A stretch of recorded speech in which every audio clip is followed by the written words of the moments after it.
Good morning, dear students. Once again, I have come back with chapter number first, and this is the third video of your chapter number 1 of part 2, and page number is 12. So let's begin the story.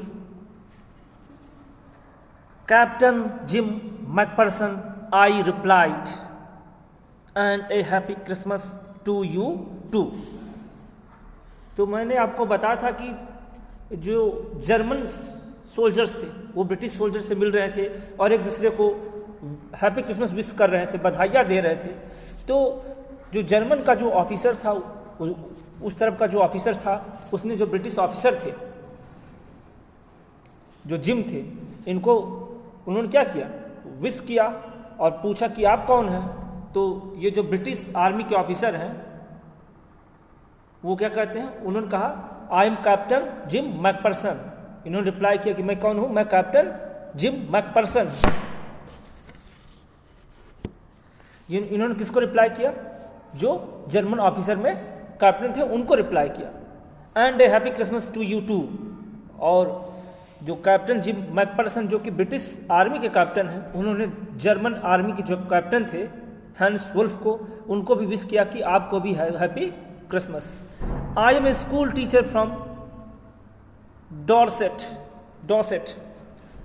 और उन्होंने बताया कि मैं क्या हूं, मैं इसके पहले डॉसेट में एक स्कूल टीचर था in the west of England. Dorset is a place which is situated in the west of England. तो डॉसेट एक प्लेस है जो कि England in the west of England में सिचुएटेड है। तो उन्होंने कहा कि मैं डॉसेट में एक स्कूल टीचर था इसके पहले। Dorset, he smiled after hearing the words of Jim McPherson the captain of German army. He smiled and said Dorset. तो जब जर्मन आर्मी का जो कैप्टन था जिसका नाम था हैंस वुल्फ, उसने जब ये सुना तो उसने कहा डॉसेट एंड ही स्माइल्ड। इसने कहते हुए हंसा। कौन, जो जर्मन ऑफिसर था। आई नो दिस प्लेस। अब जो जर्मन ऑफिसर है वो किससे कर रहा है, जिम मैकपर्सन। जिम मैकपर्सन कौन है, ब्रिटिश आर्मी के कैप्टन है। और जिम ने ही अपनी वाइफ कॉनी को लेटर लिखा है।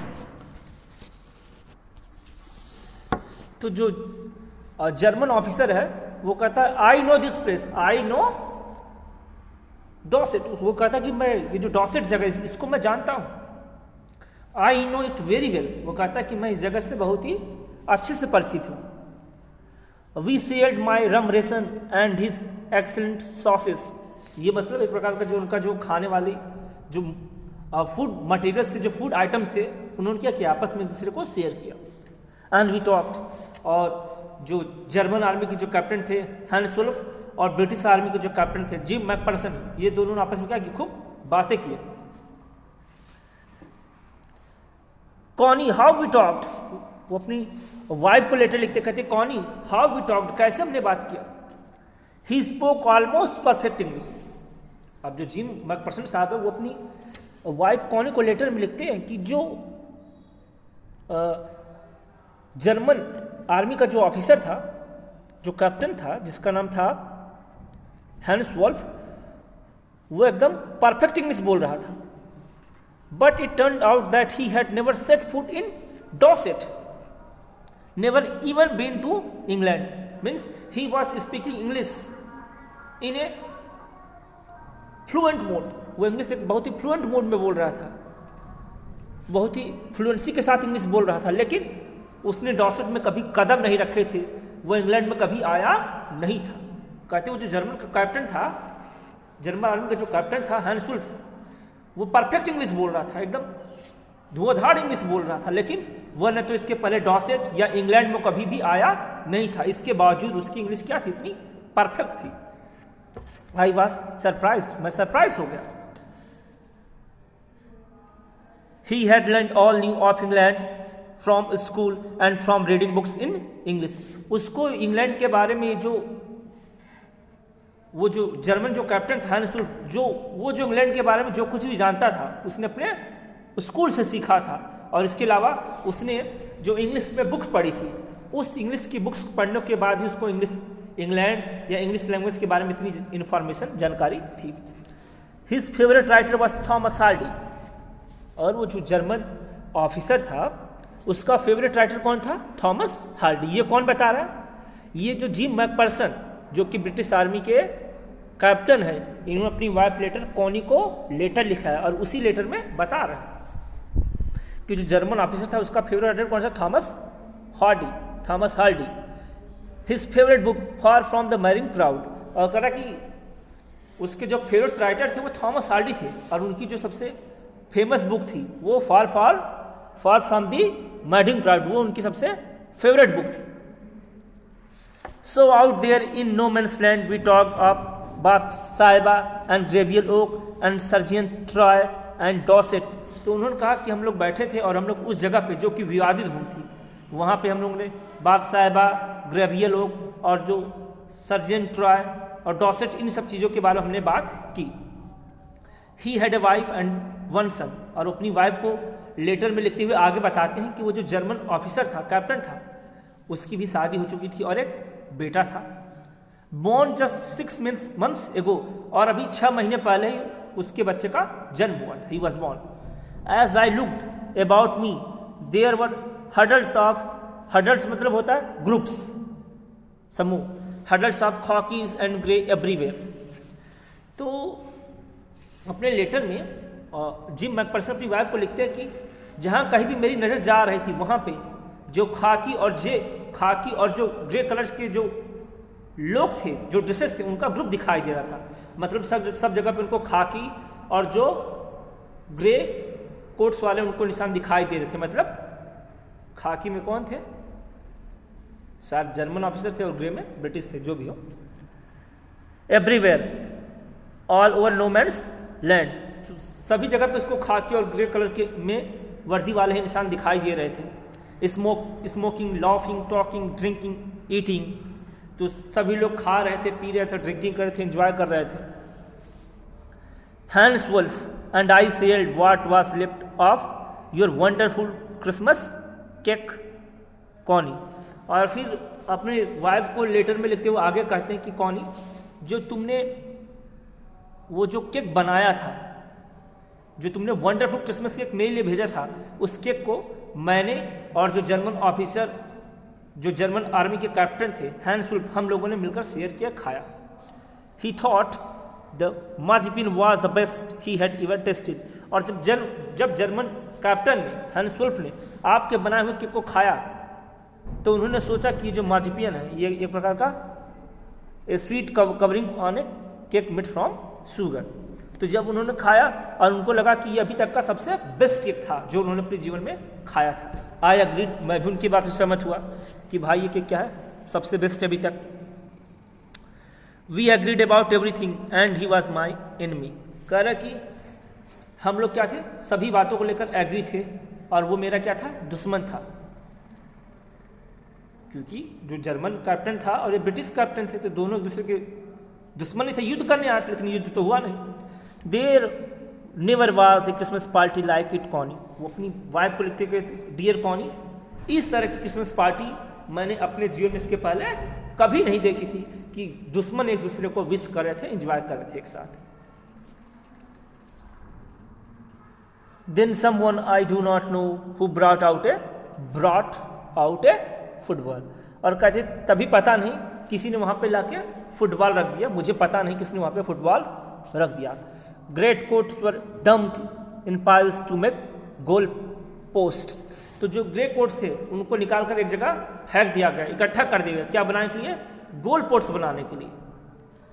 And the next thing we know it was Tommy against Fritz out in the middle of no man's land. अब जो ब्रिटिश आर्मी थी और जो जर्मन आर्मी थी, उन दोनों लोगों के बीच में फुटबॉल मैच होने वाला था। Hans Wolf and I looked on and cheered. कह रहा कि हैंस वुल्फ जो जर्मन आर्मी का कैप्टन था और मैं ब्रिटिश आर्मी के कैप्टन थे, हम लोगों ने देखा और चीयर्ड किया, वेलकम किया, क्लैपिंग आवर हैंड्स, अपने हैंड से जो मैच हो रहा था उन लोगों के लिए क्लैपिंग की, एंड स्टेपिंग आवर फीट, और अपने पैरों को जोर से जमीन पर रगड़ रहे थे, दबा रहे थे। To keep the cold as much as anything, कि ठंडी को जितना ज़्यादा अपने आप से दूर रखा जाए, क्योंकि उसमें ठंड बहुत पड़ रही थी, और ठंड से जितना ज़्यादा अपने आप को बचाया जा सके। There was a moment when I noticed our breaths mingling in the air between us, और उन्होंने कहा कि एक क्षण ऐसा भी आया कि जब मैंने नोटिस किया कि जो हमारी सांसें थी, ब्रीथ्स थी, वो एयर में हम सबकी मिल गई। मतलब एक ही एयर में जो जर्मन ऑफिसर थे, जो जर्मन आर्मी थी और जो ब्रिटिश आर्मी थी, वो एक ही साथ, उनकी सांसें मिल गई, एक ही साथ वो एंजॉय कर रहे थे, खेल रहे थे। ही साइड टू, अब जो जर्मन ऑफिसर था हैंस, उसने भी इसको देखा, एंड स्माइल्ड, और मुस्कुराया, and he said, Jim McPherson, he said after a while, I think this is how we should resolve this war. और इसके बाद जो जर्मन ऑफिसर था उन्होंने कहा कि मैं सोचता हूँ कि इसी तरीके से हम आप ये जो वार है, ये जो युद्ध है, इसको भी सुलझा लें, खत्म कर लें। ए फुटबॉल मैच की तरह, no one dies in a football match. उन्होंने कहा जैसे ये फुटबॉल मैच है, इसमें किसी की डेथ नहीं होती।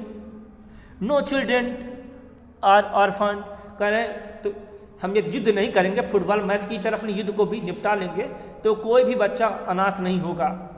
नो वाइफ्स बिकम विडोज, और कोई भी महिला, कोई भी पत्नी विधवा नहीं होगी। I would prefer cricket, I told him. अब जो जिम मैकफर्सन थे, उन्होंने जर्मन आर्मी के जो कैप्टन थे हैंस, उनको कहा कि आई वुड प्रिफर क्रिकेट, मैं तो क्रिकेट खेलना पसंद करूंगा। Then we Tommy could be sure of winning, probably we laughed at that. और मैंने कहा कि तब हम जो टॉमी से, हम जो ब्रिटिश आर्मी, वो जरूर जीत जाएंगे। वी लॉफ्ड एट दैट, और फिर हम लोग दोनों क्या किए, हंसने लगे। And together we watch the game, फिर हम दोनों मिलकर क्या किया, गेम को देखा, एक साथ गेम को एंजॉय किया। सैड टू से कॉनी, ये कहने में दुख हो रहा है, फ्रिट्स ओन 2 goals to 1। तो अब जिम मैकफर्सन अपनी वाइफ को लिखते हुए कहते हैं कि ये बताने में बहुत शर्मिंदगी हो रही, दुख हो रहा है कि जो जर्मन आर्मी थी वो फुटबॉल मैच जीत गई। उन्होंने 2 गोल पोस्ट किए और हमने एक ही गोल कर पाए। But as Hans Wolf generously said, our goals was wider than theirs. लेकिन हैंस वुल्फ ने कहा कि जो हमारा गोल्स था वो क्या था, ज़्यादा वाइडर था आपकी तुलना में। So it wasn't quite fair, तो ये बहुत क्वाइट फेयर मैटर नहीं था। मतलब जो जर्मन सैनिक थे, जो जर्मन टीम थी, उनका जो गोल था वो ज़्यादा चौड़ा था, इसीलिए उनका गोल क्या था, जर्मन जो ऑफिसर थे हैंस, उन्होंने कहा कि भाई कि जो आपका जो गोल जहाँ पे पोस्ट की जाती वो ज़्यादा चौड़ा था और हमारा छोटा था, आपका ज़्यादा चौड़ा था, इसीलिए हम लोगों ने क्या किया, इजीली गोल कर लिया और हम लोग जीत गए। यद्यपि ये क्वाइट फेयर नहीं था, ये उचित मुकाबला नहीं था। The time came and all too soon when the game was finished, और समय आया जब गेम क्या हो गया, फिनिश्ड हो गया। The snacks and the rum and the sauces had long since run out, और जो स्नैप्स थे, रम थे, सासेस थे, ये पहले ही खत्म हो चुके थे, लोगों ने खा के खत्म कर दिए थे। And we knew it was all over, और हम भी जानते थे कि क्या हो चुका है, खत्म हो चुका है। I wished Hans well and told him I hope he would see his family again soon. और फिर जिम मैकफर्सन कहते हैं, मैंने जो जर्मन आर्मी के जो कैप्टन थे हैंस वुल्फ, उनको विश किया और उनको कहा कि आप हो सके तो बहुत जल्दी आप अपने परिवार वालों से मिले। Then the fighting would end and we could all go home, ताकि ये जो युद्ध हो समाप्त हो और हम जल्दी से जल्द अपने घर जा सके। I think that is what every soldier wants on both side, Hans Wolf said. Hans Wolf, जो कि हैंस वुल्फ ने भी कहा कि मैं भी सोचता हूँ कि जो प्रत्येक सैनिक होता है वो भी यही सोचता है। मतलब प्रत्येक सैनिक, दोनों तरफ के प्रत्येक सैनिक, मतलब जब दो देशों में युद्ध होता है तो दोनों देशों के जो सैनिक हैं वो यही सोचते हैं कि युद्ध खत्म हो और सभी अपने घर चले जाएं। Take care Jim McPherson. तो हैंस वुल्फ ने कहा कि जिम मैकपर्सन आप अपना ध्यान रखिए। I shall never forget this moment nor you. उन्होंने कहा कि जिम मैकपर्सन मैं न तो इस क्षण को भूलूंगा ना कभी आपको भूलूंगा। He saluted and walked away from me slowly unwillingly. और फिर हैंस वुल्फ ने मुझे क्या किया, सैल्यूट किया, सलाम किया, और उसके बाद न चाहते हुए भी वो वहाँ धीरे से स्लोली वहाँ से चला गया। आई फेल्ट मैंने ऐसा महसूस किया। He turned to wave just once and then became one of the hundreds of grey-coated men drifting back towards their trenches। और फिर उसके बाद वन ऑफ द हंड्रेड्स में जितनी ग्रे कोट्स थी, मतलब अब जो जर्मन आर्मीज थी वो अपने ट्रेंचेस की तरफ, वो अपने ठिकानों की तरफ, वो अपनी पड़ाव की तरफ, वो अपने गड्ढों की तरफ जाने लगी। तो ग्रे कोट्स में ग्रे ड्रेस किसका था? जर्मन सैनिक का था। ठीक, ग्रे ड्रेस में कौन थे? जर्मन सोल्जर्स थे, और खाकी ड्रेस में ब्रिटिश सोल्जर्स थे। ठीक, तो अब जो जर्मन सैनिक है जो कि अपने ग्रे ड्रेसेस में है, वो अपने ट्रेंचेस की तरफ, अपने जो गड्ढे जहां छिपे जाते हैं, अपने उस पड़ाव की तरफ जाने लगे। That night back in our dugouts we heard them singing a carol and singing it quite beautifully. और उन्होंने कहा कि जब उस रात को हम लोग अपने डग आउट में थे, ये शेल्टर जहाँ पे सोल्जर्स रहते हैं गड्ढों को बनाकर, उसी को डग आउट कहा जाता है। तो हमने सुना कि जो जर्मन आर्मीज थी उनके ट्रेंचेस की तरफ से जर्मन आर्मीज क्या गा रही थी? एक carol a type of song, एक सॉन्ग होता है, और बहुत ही ब्यूटीफुल तरीके से जो जर्मन आर्मीज थी वो कैरोल को गा रही थी, उनके गाने को हमने सुना। It was Stille Nacht silent night, जिसको जर्मन में साइलेंट नाइट कहा जाता है। और वॉइस गेम दे में rousing chorus of while shepherds watched. तो जब उन्होंने सुना कि जो जर्मन आर्मीज है वो कैरोल गा रही, सॉन्ग गा रही हैं, तो जो इंग्लैंड की आर्मीज थे उन्होंने भी कोरस गाना शुरू किया, उन्होंने भी अपना गाना शुरू किया, जिसका नाम था while shepherds watched. We exchange carols for a while and then we all fell silent. उन्होंने कहा कि हम लोगों ने एक दूसरे का गाना गाया। जर्मन आर्मीज ने ब्रिटिश आर्मीज का गाना गाया और ब्रिटिश आर्मीज ने जर्मन आर्मीज का गाना गाया। मतलब जर्मन लोग इंग्लिश सॉन्ग्स गा रहे थे और इंग्लिश आर्मीज जर्मन सॉन्ग्स गा रहे थे। And then we fell silent. उसके बाद हम सभी लोग क्या हो गए? शांत हो गए। We had our times of peace and goodwill, a time I will treasure as long as I live. और उन्होंने कहा था कि ये जो समय था ये बहुत ही पीस का था, शांति का था, गुडविल का था, शुभकामनाओं का था। और उन्होंने कहा कि ये एक ऐसा समय है जिसको मैं अपने मरते दम तक खजाने की तरह, ट्रेजर की तरह बचाकर रखूंगा। मतलब जी मैकपर्सन कर कि ये एक ऐसा क्षण है जिसको मैं अपने मरते दम तक कभी भी भूलूंगा नहीं। ये एक ऐसा क्षण है जिसको मैं मरते दम तक याद करूंगा। Dearest Connie, by Christmas time next year this war will be nothing but a distant and terrible memory. आप अपनी वाइफ को लिखते हुए जिम मैकपर्सन कहते हैं, डियरेस्ट कॉनी, मेरी प्रिय कॉनी, अगले क्रिसमस टाइम तक, मतलब अब जो नेक्स्ट ईयर में क्रिसमस आएगा तब तक ये जो युद्ध है ये केवल एक डिस्टेंट, एक दूर और टेरिबल मेमोरी रह जाएगा। उन्होंने कहा अगले साल क्रिसमस आने तक ये जो वार है, ये जो युद्ध है, ये एक धुंधला, ये केवल एक धुंधली मेमोरी रह जाएगी, ये केवल एक स्मृति रह जाएगी। I know from all that happen today how much both आर्मीज long for piece.